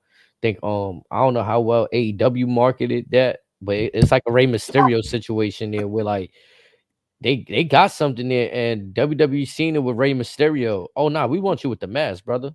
Oh, we gonna put this worldwide. I think like Look how they market Oscar with the face paint. that's what I'm saying. And Thunder Rosa, she's Mexican, so that And she speaks English. yeah, the Dia de la Muerte face paint, the Cinco de Mayo, or like that whatever it is that she's doing there, it's fire to me. So I think like yeah, that's something You right there. you get her and Pentagon together. There's some money to be made right there. Oh wait. But also, I would love to see Serena Deeb back in WWE. I'd love to see Deonna Purrazzo and Britt Baker back over there. Because again, Vince isn't there anymore. So I would hope that would entice more of them to consider and when their contracts come up. I think it definitely has to play a key factor. Like Now, if Shawn Michaels can get his hands on Julia Hart, I guarantee you he can make her a star quicker than they made Jade Cargill. and I feel like there's nothing to worry about in WWE as far as having too much talent, because as we seen reports a few weeks ago, and within years, we're gonna have what is it, SummerSlam growing to be 2 nights. Like the company is just growing. Like Well, this could be that's next year, huh? I, I I could be wrong. It might be next year or it might be 2026. But I know within the next 2 years, they definitely gonna position to making SummerSlam 2 nights. So we could be in a day and age where they positioning the 4 major shows to be 2 nights. Make a whole weekend out of it. And you could sprinkle in, NXT. They got Heat Wave at Money. The NXT been active. So it's not like they just gonna be sitting around watching. So potentially the new schedule could be the NXT PLE on a Friday, the main shows on Saturday and Sunday. What? They could do weekend packages. NXT on Friday, SummerSlam night 1 on Saturday, night 2 on Sunday. Oh yeah. Yup. Like you have the NXT PLE come on right after SmackDown, or you have it come on early in the day. Because I remember one time they did this where they came on the same day, if I'm not mistaken, but just earlier on in the day. Like I think they did like a 12 o'clock pay-per-view or something like that, NXT. Yeah, around Mania they do that. Yeah. And also on top of that, should that be successful as we would anticipate it will be, you'll get what usually happens WrestleMania season anyways, where you have every indie promotion do a show in that same city that week, and that way everybody eats. Yeah. That's so again, that's another thing. They can't ignore that when, like you said, those WrestleMania, everybody throw their little events on because they trying to eat. They know everybody's in town, meet and greets, events, indie events. So, we got to put respect. Why y'all trying to put WWE in the dust? Because, I mean, y'all ain't built that working relationship with them. Like that sounds like a personal thing. Like, well, here's the thing. Before it was the indies are going to pick off of that. Now it could be more so Triple H is inviting all of them, so that way they're getting a piece of that $5 billion too, potentially. Yeah. So again, there's a good chance that Triple H he gonna be feeding everybody. And again, if Tony Khan can swallow his pride and say, "I'm sorry for calling you a bald asshole," maybe he can eat on that pie too.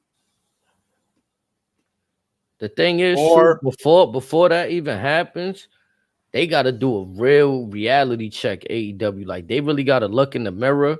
And the same way they did that overhaul, remember when Dynamite was first presented? Like it looked like Nitro. It had the little Nitro colorway, black, red, yellow.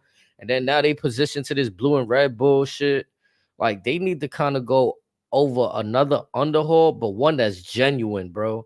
A genuine underhaul. Like don't overhaul. Don't do some shit that you trying to be like this company. You just got this guy from he left WWE production, so now he did this new colorway for Dynamite. Nah, be genuine, bro. Like y'all gotta have a true identity that the crowd can back. One like again, I say like NWA had one before when they went back to their little homage, but that was their history. AEW kind of create their history like TNA did. And I think I'll be more receptive to it. Like right now, the way they just keep slandering, like yeah, WWE done took their shot, or pissant company, but it's kind of like you poking the bear, bro, type shit. Like y'all be poking the bear. What you want me to do? To stay silent, turn the other cheek, not say nothing? Well, and that's the other issue with things. It's like, aside from Daly's plays, which they even still struggle to sell out, what city can you necessarily call them to be their home? You can argue Chicago for All In. You can argue what's the other one? Philly, because he was a Can big ECW fan. You can argue Arthur Ashe. can But you put that argument to based on who they booking for that evening? Because I feel like it's heavily relied on like fan favorite at times too. Like if you telling me you booking that Boston show without Mercedes, you booking New York without MJF, like you know what I'm saying? Like there's a lot of times that Madison Square Garden, like we don't get our hometown hero. We don't get like he's not, but we was happy to see a Roman Reigns. I'll tell you that. The well, no, bloodline, the Brock Lesnar, we was well, happy to see all that. well, that's kind of my point. Like, I mean, like one can say that the Garden is the original home of WWE. Mhm. The Nashville Coliseum was essentially TNA. That was the Asylum. Georgia for WCW or the Uh, Disney, however you would. ECW has the 2300 Arena. PWG has their own gym in Reseda, California. Where can aside from dailies, whatever, where can W or AW call themselves home? Just dailies, in my opinion, because I feel um like you said, Chicago definitely a second runner up, but everything You they was kind of built on is trying to you kind expand. of burnt that bridge. Maybe what is it, Wembley, London? No funny Nah, shit. Like if they really sell, like if they continue to, that could be they little landmark kind of Tokyo Dome uh, shit. uh, and I'm just saying, like, I'm just trying to think if they were to do another complete overhaul, they would need a marquee venue. Now, with the way they book their stuff, Tony would have to guarantee sellouts just for them to even break even most times. And it's like, how do you one up yourselves when the bar is not too big to begin with? Yeah, I mean that's tough because I would imagine that like it might not be receptive well, but you would want to like position yourself with somebody else. Like you already got Ring of Honor, right? So wherever Ring of Honor used to base out of, maybe you can now make that whole little territory. Ring of Honor was, uh, I want to say, somewhere between Philly and Delaware, right around along that border. Would you be mad if AEW kind of did some shit like TNA where they kind of changed their name a little bit? Like, you know how it was TNA, then you got Impact or TNA Impact. What if they kind of did like AEW ROH? Or is that too much? That's too I much. don't. I'd only give it a chance on this condition: you bring back Kerry Silken, and Kerry Silken has the final say so over everything. He has the Again, own it say has to so. be genuine. Yeah, you can't just say Yeah. ROH and it not be a ROH. I would think you got to be genuine and bring back the key components that made ROH ROH. Let them have their hands in, and the only difference is like your funding, bro. Your funding. Or if Kerry doesn't want it, you hand it to Jay Lethal and Mark Briscoe, Oof. and you let them do whatever they want with it because that's their home. But you got to leave it the fuck alone. Yeah, because that's the only thing that I feel like for me again, I'm gonna keep touching on the point of genuine. Like what WWE does is not like wholeheartedly genuine to the point that, but they're true to their identity when they want to nail home key factors like family, like the whole thing with the bloodline. They do that very well, and I And think. and Mhm. I'm not saying he can't be a genuine person. All I'm saying is like throughout these last 5 years, one thing that I've noticed is that he struggles to stick to what's consistent. If something's working, he kind of like rushes through it because he's afraid it's going to burn out. That may be the case with some stories, but oftentimes, if something that the crowd is loving, it's okay to stretch it out a few more weeks. Like I said, you don't want to leave money on the table because if you stretch it out those extra couple weeks, within those extra couple weeks is when more people finally start showing to see that hey, I want to see what happens next. No, I agree with you right there. Like they haven't done anything, and I love like when I see good stories and good wrestling. It doesn't always have to be good. Like brawlers don't have the sexiest style. This is what like dudes like Austin, Randy Orton's sexiest thing is the RKO. The like he got like two or three people criticize Cena for five moves of death. Well, some of our favorites have the same thing, and then they're outside of that they're fucking brawlers. Like not everything was a high spot. Not everything was a like. If we talking boxing terms, they're not out there throwing fucking haymakers every punch. You got to set things up. You know, there's jabs. They throwing jabs. Crowd control. They being a showman. You know what I'm saying? Yeah. And again, especially if it's a hot crowd where they're gonna love you already, well, save the bigger spots, make them want it that much more. Yeah, like Taker wasn't always flying out the top of the ring.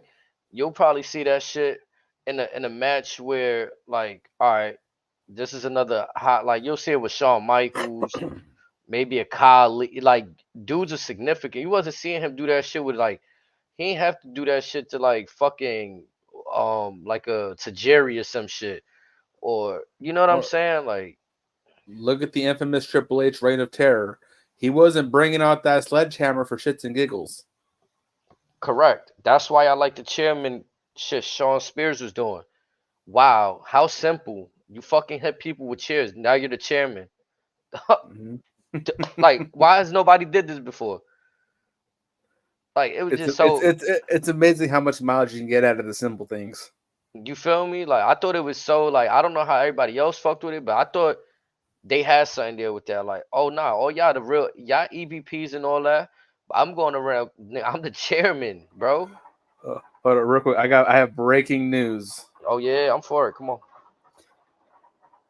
Broken Matt Hardy wants a shot at the NXT Championship. All right, Chi my I love where this is going.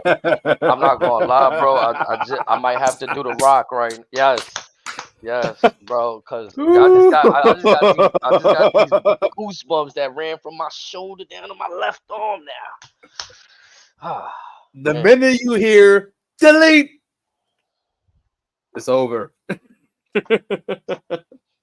Man, yeah. So now I might think they might give a few people entrances. Like they really might surprise us on some shit. Like, Oh, and also Matt has also spoiled the beans that Jeff's contract is up in a few weeks.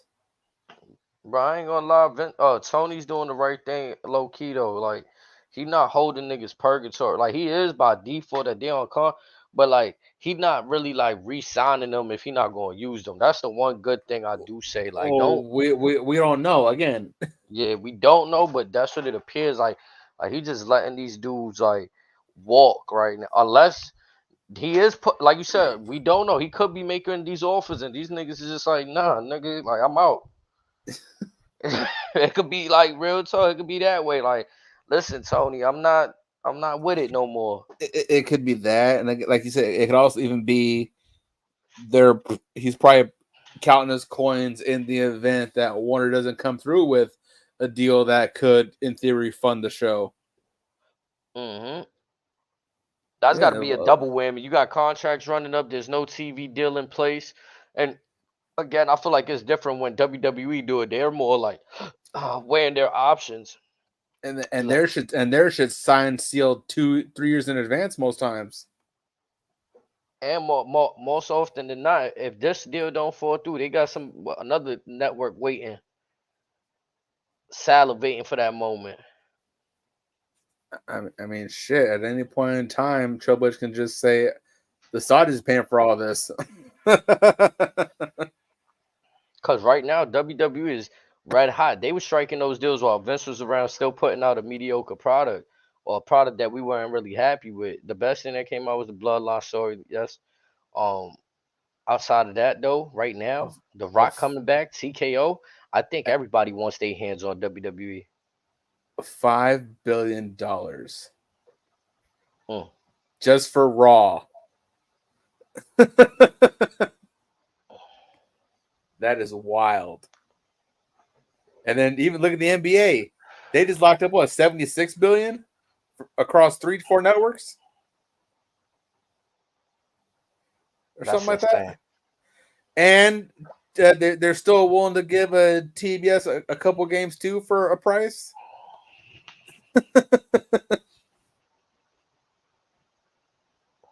It's amazing how much it costs for television these days, or how much folks are willing to dish out. Which again, Tony, you should be in a much better spot than what you are now with the talent that you have in the ring and outside of the ring.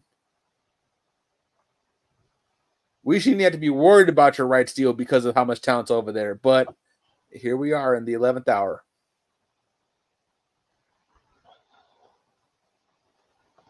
I mean, I feel like it's kind of like a good sports team that, like, a lot of Yankees, sometimes Lakers. You see it where these teams, they go for the big names and they don't end up winning a championship. There's no cohesiveness. There's no real game plan. Like you said earlier, what's the fucking plan? There was no plan.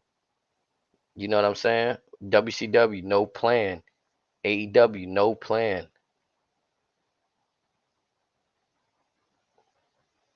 And here we are. The numbers are in indefinite limbo.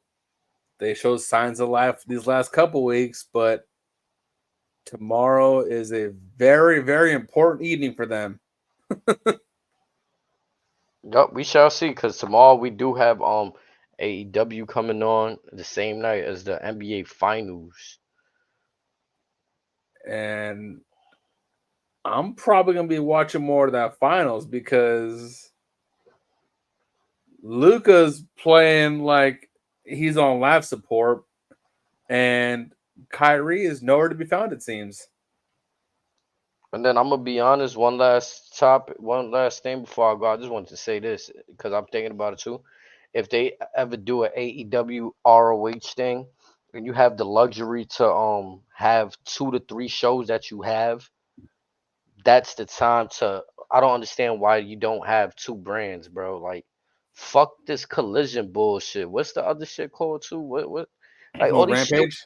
yeah, all these stupid ass names that sound like a PS2 game. Bro, just keep like that ass, bro. Like I'm cool with Dynamite because that was the first show. That's it. Now the second show, ROH. Boom. And then the third show, developmental. I don't know what the fuck y'all call development, but that's where you give the people that ain't been getting time the fucking time. You don't mix in your world champion cutting a fucking promo like on a fucking show with no ratings, hoping that it'll boost the ratings. Cause it could backfire for your champion if people don't show up and watch. It can make it look like, well, is he really moving the needle when he's not doing a bad job? Swerve not doing a bad job. But when it's presented in the light of, oh well, when you got him on TV, the numbers still don't jump, or they're jumping a little bit, but it's not. That doesn't do anything for the talent. The show has to be structured so that you're not relying on the talent that appears to get the ratings, because that's what it seems like unintentionally. It seems like you're relying on the talent that appears to then brag the next week when the ratings come out, the next day, whatever the fuck that however it happens. Oh yeah, well we got these ratings. the world champion should be the icing on the cake for them. Yes. If your main show is on a Wednesday, I shouldn't have to wait till a Saturday to hear him talk about anything. He shouldn't even be on a Saturday show. He should be chilling, actually. He's the Or the champion. Friday show. You feel me? He's the champion. Why is he on the Saturday show? He should be chilling. Just saying. It's amazing. The network that will now have NXT, which is the CW, that could have gone to AEW or Ring of Honor, but Tony Like, said no. learn a fucking lesson. Did you see how, like, I don't know how everybody else receptive of it was, but like seeing Trick Williams and Cody Rhodes in the ring together, champions uniting, like, but like obviously this is the developmental brand. Like, you know what that must have did for a Trick to just Did be you in the, like, come on. call me crazy? But I think they were a lot louder for Trick than they were for Cody. I felt that way. Not gonna lie to you. Like, that's Trick's house though. Yeah, You know what I'm saying? Like, respectfully to Cody, you don't come down here like that, bro. Like, yeah, we like, like, like like I'm serious. Like that whoop, that Trick was a little bit louder than that whoa. The only whoa I heard was Booker. I didn't hear the crowd. That should have been telling enough. Nothing against Cody. It's just, again, that is a testament to how NXT treats their champions. Their champions, their house, which makes and NXT feel like its own brand now for the first time in a exact long time. and that's what I'm saying. If you have the luxury of fucking having 3 slots, 3 fucking slots, why keep it the fucking same? We seen WCW talk about this on the show tonight. Talent fatigue. The crowd got talent fatigue. Oversaturation of like, okay, you moving parts around. You're not giving us the complete same show, but we might see this dude on the show like twice in 1 week, just doing random shit. And also, if you think about it, they've done such a good job at the PG style. They're now being permitted to up the ante as far as age restrictions. Mm. Again, that with the SEC and all that stuff, that's a privilege. You don't have, just because you're at a certain time slot and it's usually okay. No, you got to earn that shit. So again, where you said history repeats itself, AEW were using regular TV spots to get people to get cut with pizza cutters. That could have been a pay-per-view spot. But no, then the network complains to them. Yo, what are y'all doing, bro? Papa How, John's is on. Papa John's is on right now. How y'all going? how, Papa John's is on, those bro. first 2 years, how often was Moxley bleeding? But nah, that shit though. But bro, the fact that they had a pizza cutter spot while Oh Papa no, John's, I remember that, 'cause that was Jericho and Nick Gage. I yeah, remember I know that. you remember that. But the fact that they did that, and you're right That was about bold. Moxley, bro. And then they got spoke on because of that, just like a WCW move. That shit was on TMZ. Like, Like TMZ, they only post the dumb shit. You made the dumb shit list. in a bad way though, like that publicity was bad. You're about to get your sponsor yanked. I think they did get yanked from that sponsor for a while. If they don't, Yeah, I think it was Dominus, whatever. They just said, "No, we out of here." like, damn. So all of that for a spot that could have been saved for when they're not on TV, when they're not, like, when you're not sponsored with them, like. So to me, they a lot of shit. We could dissect a lot of moves that been poor for them. And again, just I always felt branding, especially when you acquire ROH, that's more than ever the time to brand. When they got Ring of Honor initially, AW was still gaining some steam. I personally was hopeful that Tony Khan would just let Ring of Honor do their own shit. Again, there was talks of the whole CW stuff at the time. I was like, great. I can watch Ring of Honor wherever the hell I want. Perfect. Let me ask you something, right? If WWE really allows Shawn, like, we all keep giving Shawn Michael this praise, like, so he's really running that shit down there. That's Shawn running NXT.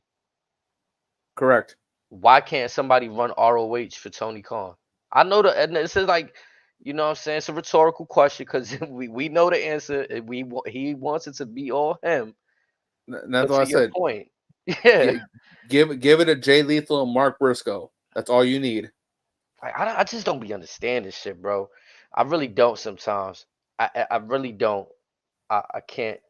I'm trying to piece it together from both sides, and then there's just that one side I don't see why you got to be so stubborn.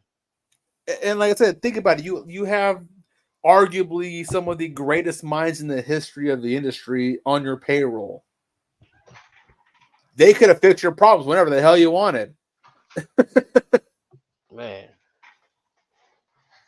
that's incredible, bro. Like, I'm glad that we jumped down this rabbit hole because it's really like it's that back of conscious thought that I've always had about AEW that I really never cared to really just like.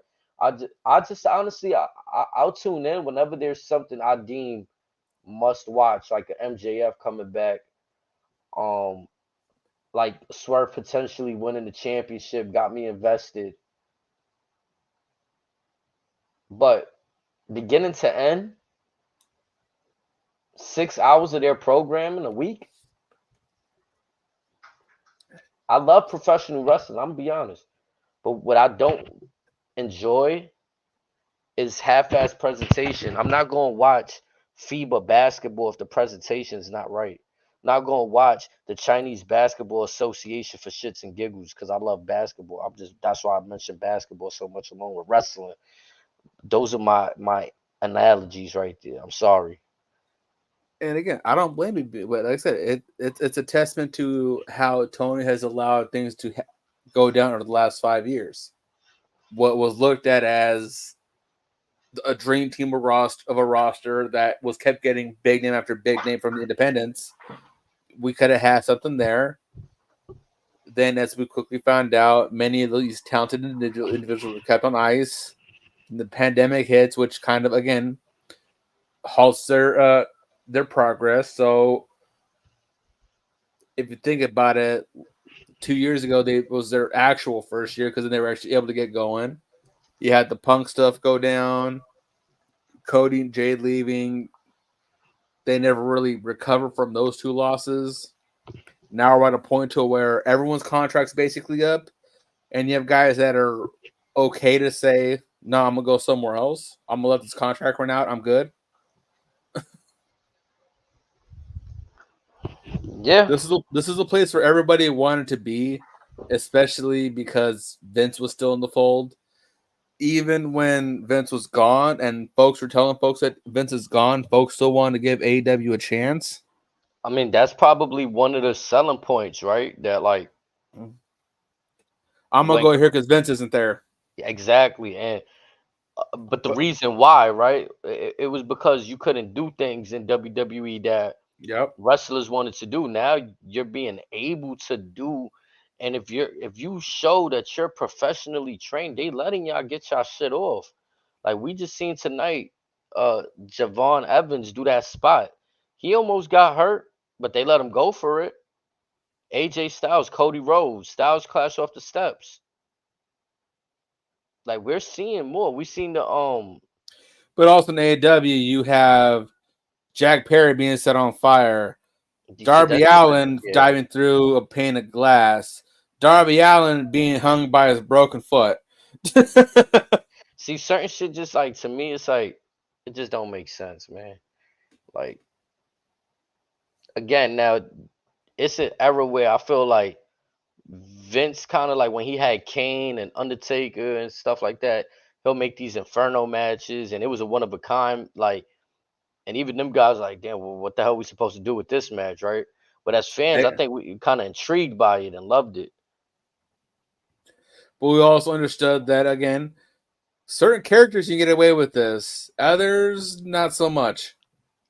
Thank you. Like they don't really play. Like why is he getting set on? Why 1 week? Because he's a daredevil. He's just gonna bring a flamethrower. Like fuck it. Just like that's a crime what he doing right now. Like No. I forgot to tell you that after that episode, according to Tony Khan, Darby Allin got his permit. what makes it even worse? Makes it even worse. Like you he get went out and said he got a state permit for it. like that makes it even worse. So it's like shit. Arn Anderson, I wonder if he got the permit for that 4-5. Man. You know he got that in his wallet right next to his license. Yeah, man. Arn riding smooth. He riding correct. Yeah. Even then, he'll say, "Pick a hand."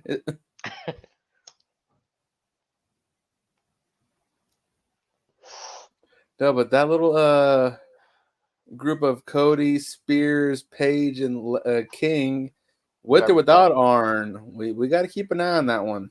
Very telling. And I think we kind of like we alluded to it. Like, let's see if they really gonna do it.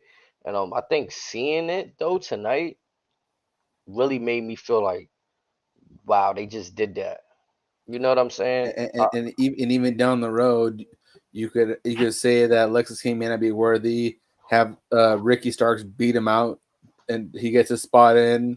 So you have essentially Cody's rendition of like maybe like a Horseman or a Legacy, whatever you want to call it. And if Randy is willing, maybe he won't fit. Maybe I feel like he won't. I think Cody might hit him with well, if like Anakin Skywalker in Star Wars. Well, if you won't join me, then you're my enemy. Mm. And then again, that'll be a very beautiful story to watch unfold. Because I think it's cool that now, like I had mentioned this, I don't know if you remember, that I was tired of seeing Cody paired up with like random alliances. Like why is y'all going away from like he know these people? He know like I don't see him much with Jade. I said, but like okay, Sean Spears is back. You know what I'm saying? This is before Ethan got back too. I was like mentioning Sean Spears, like they got Sean Spears there, they got Jade there. So to finally get that into action tonight, and again, like I felt like I don't know if I'm reading too between the lines, but him just saying you guys are good here now. To me was like the You're in a good place. yeah, you're in a good place here. Like I felt like that was like a read between the lines kind of statement, and then he just walked off. Well, again, words could have been said. They could have went their separate ways right after that. Much like that this video that may or may not exist that we need to hunt down from Miss Liv Morgan. Mm. What happened when the cameras were away? I think it was either Snake Eyes that said it. I think we might get that at the pay-per-view for real.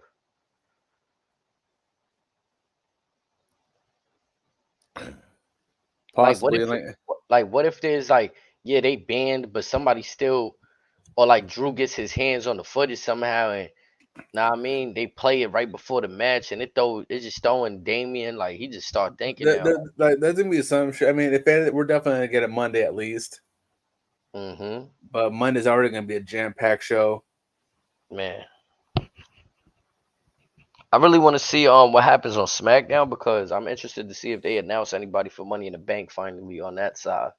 Yeah, so from what I've seen, there is 5 matches in the card. I mean, like I said they could add a rare 6 match to the card, which again I wouldn't be mad at.